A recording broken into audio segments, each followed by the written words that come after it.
अब यहाँ तक आ ही गए हैं तो हमारे चैनल को सब्सक्राइब जरूर करें और नीचे दिए गए बेल आइकन को जरूर दबाएं ताकि हर खबर सबसे पहले पहुंचे आप तक। नमस्कार दोस्तों, मेरा नाम है दर्पण और आप देख रहे हैं IBN 24 न्यूज़। आपको बता दें करनाल के 12 सेक्टर से आपको लाइव तस्वीरें दिखा रहे हैं, जहां पर आप देख सकते हैं हरियाणा प्राइवेट स्कूल संघ जो है वो सभी लोग यहाँ इकट्ठे हुए हैं। सभी छोटे स्कूल संचालक हैं और इनका कहना है कि जिस तरीके से लॉकडाउन खुला है और लॉकडाउन खुलने के बाद से स्कूलों को अभी तक जो है किसी तरह की कोई अनुमति नहीं मिली है, उसको लेकर सभी लोग इकट्ठे हैं। उनकी यही मांग है कि स्कूलों के जो खर्चे हैं, क्योंकि स्कूल जो है उन फीस नहीं भर रहे हैं माँ बाप, और उनका कहना है कि जब तक स्कूल नहीं खुलेंगे तब तक जो है वो एक पैसा जो है स्कूल में नहीं देंगे। लेकिन सरकार की तरफ से भी कोई आदेश अभी तक जारी नहीं हुए हैं। इन्हीं को लेकर आज जो है ये इकट्ठे हुए हैं। और प्रदीप संधू हमारे साथ में है, डिस्ट्रिक्ट जो प्रेसिडेंट हैं ये प्राइवेट स्कूल जो यहाँ पर है, उनसे बात करते हैं। सर क्या कहना चाहेंगे, क्या मांग है आपकी, इकट्ठे हुए हैं आज? नमस्कार सर, मेरा नाम प्रदीप संधू है, मैं जिला अध्यक्ष हूँ हरियाणा प्राइवेट स्कूल संघ का।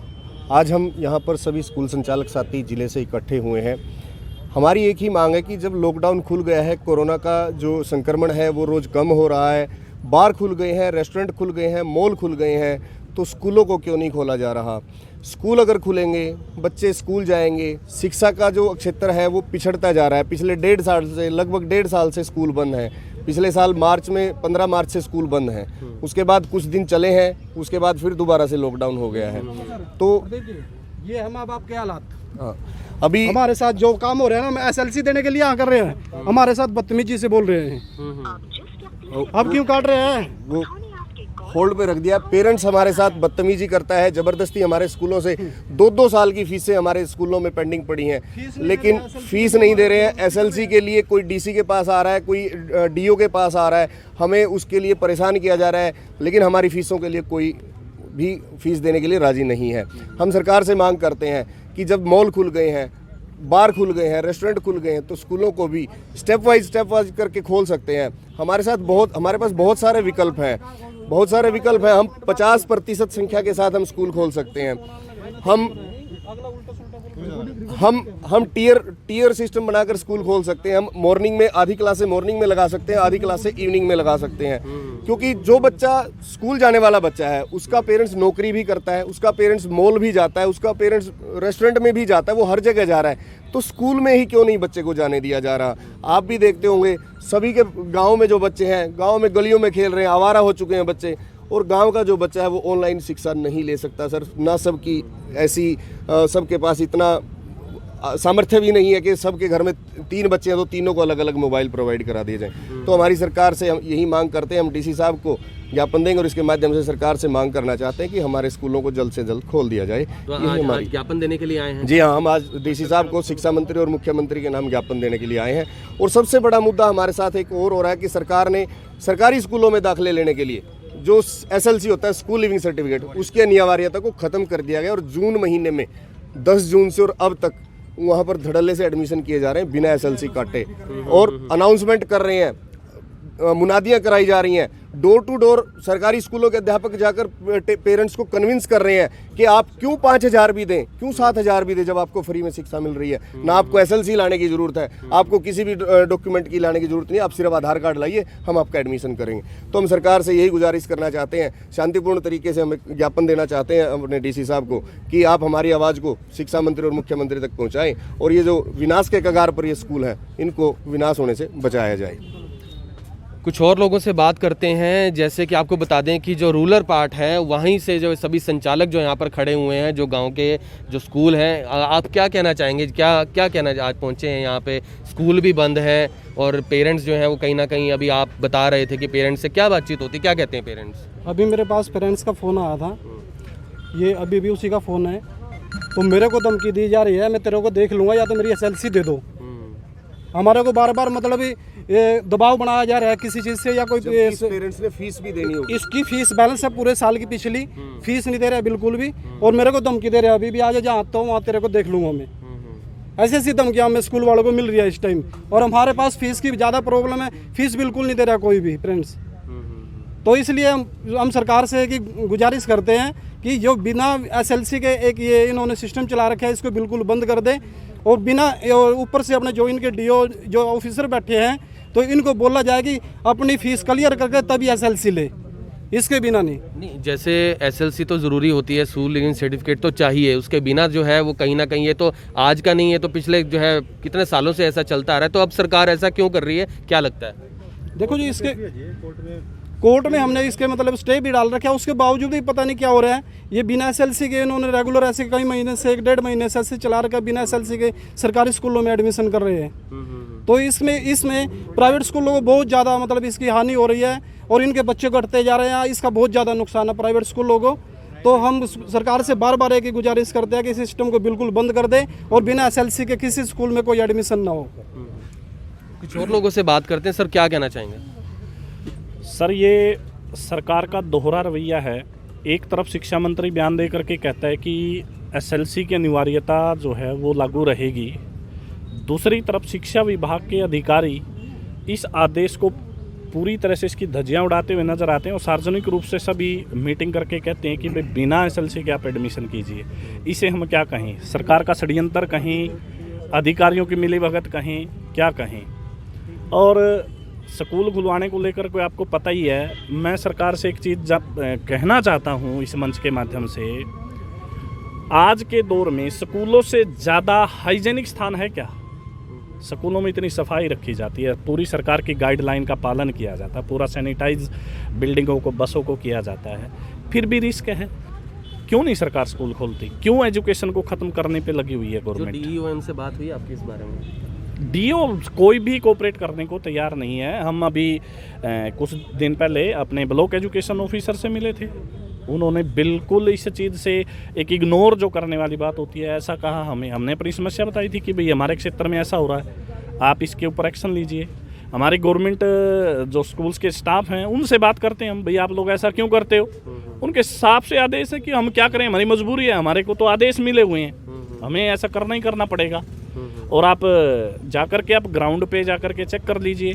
इस बारे में क्या कहना चाहेंगे? जैसे पेरेंट्स हैं, बच्चे घरों में बैठे हुए हैं, स्कूल वो जा नहीं रहे हैं, तो आपकी अपनी मजबूरी है, पेरेंट्स की भी कहीं ना कहीं शायद अपनी मजबूरी होगी, उन्हें लगता है उनके बच्चे को जो है सही स्टडी जो है अब नहीं मिल पा रही, स्कूल के अंदर अलग माहौल होता है, घर में अलग माहौल होता है, तो उसके बारे में क्या कहना चाहेंगे? ऐसा है, बहुत सारे अभिभावकों के हमारे पास प्रतिदिन फ़ोन आते हैं कि भाई मास्टर जी स्कूल खोलिए, स्कूलों को कैसे ना कैसे व्यवस्था कीजिए, हमारे बच्चे बिल्कुल डे बाय डे जो हैं वो डिक्रीज़ हो रहे हैं, उनका ज्ञान की दृष्टि से तो ख़त्म हो रहे हैं, ठीक है ना, मानसिक स्थिति उनकी वैसे ख़राब हो रखी है, सारा दिन वो फ़ोन में या शरारतें करेंगे, खाली बच्चों को छोड़ेंगे कुछ ना कुछ तो देखो वो उनको करना ही है।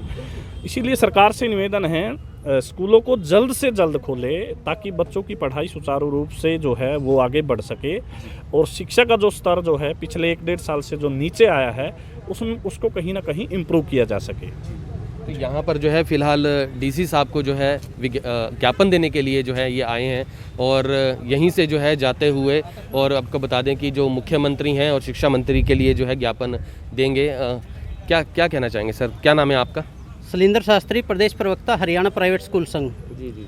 बड़ी विचित्रता की बात है कि हरियाणा प्रदेश के अंदर 20,000 प्राइवेट स्कूल हैं, जिसके अंदर 10 लाख से भी ऊपर जो कर्मचारी हैं, 4th ग्रेड है, अध्यापक है, हमारे साथ वो जुड़े हुए हैं। उनके रोजगार के बारे में सरकार ने किसी प्रकार का कोई विचार न करते हुए हमारे ऊपर लॉकडाउन तो लगा दिया, हम उसका पालन कर रहे हैं, पीछे भी हमने किया, हमने अपने स्कूलों को सैनिटाइज़ किया, SOP का भी हमने पालन किया, लेकिन सरकार ने स्कूलों में लॉकडाउन तो लगा दिया, लेकिन वहाँ पर काम करने वाले जो कर्मचारी हैं उनके घरों का जो चूल्हा है वो बंद करने का काम किया है। वो घर में बैठे हैं, उनको एक एक पैसे की दिक्कत हो रही है।